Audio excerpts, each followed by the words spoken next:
सरू की जिंदगी में मुश्किलें जैसे खत्म होने का नाम ही नहीं ले रही हैं।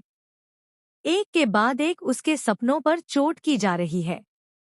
अब बात सिर्फ घर खर्च या इस तक सीमित नहीं रही, बल्कि उसके भविष्य और उसके सपनों पर सीधा हमला किया जा रहा है।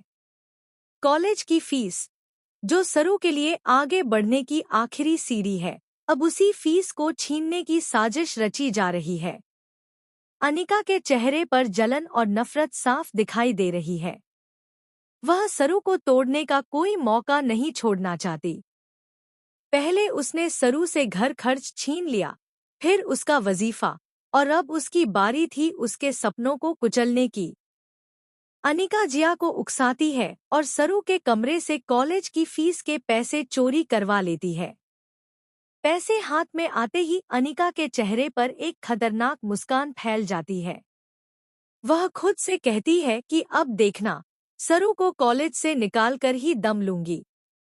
अब न उसके पास फीस भरने के पैसे होंगे और न ही अपने सपनों को आगे बढ़ाने का कोई रास्ता।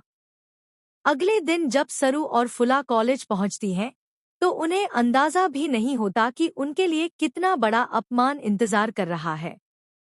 कॉलेज का माहौल हमेशा की तरह होता है, लेकिन आज सरू के दिल में एक अजीब सी घबराहट होती है। तभी अनिका सामने आती है और सबके सामने सरू से कॉलेज की फीस मांगती है। उसकी आवाज में ताना और आंखों में घमंड होता है। वह जोर देकर कहती है कि लाओ अपनी फीस, आज आखिरी तारीख है। सरू कुछ कह पाती उससे पहले ही अनिका जहरीले शब्दों से उस पर हमला कर देती है। वह सबके सामने सरू का मजाक उड़ाते हुए कहती है कि ना गले में मंगलसूत्र है, ना मांग में सिंदूर और ना ही कॉलेज की फीस भरने के पैसे। पूरी तरह कंगाल हो चुकी है तू। पहले तो सरू के कानों में ये शब्द गूंजते रहते हैं।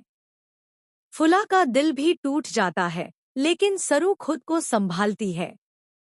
सरू शांत लेकिन मजबूत आवाज में अनिका से कहती है कि तुम अपना काम करो और मुझे मेरा काम करने दो।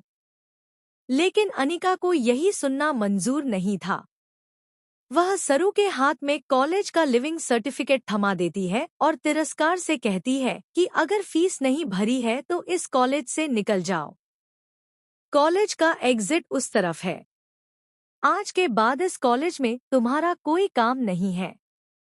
यह सुनकर सरू की आंखों के सामने अंधेरा छा जाता है।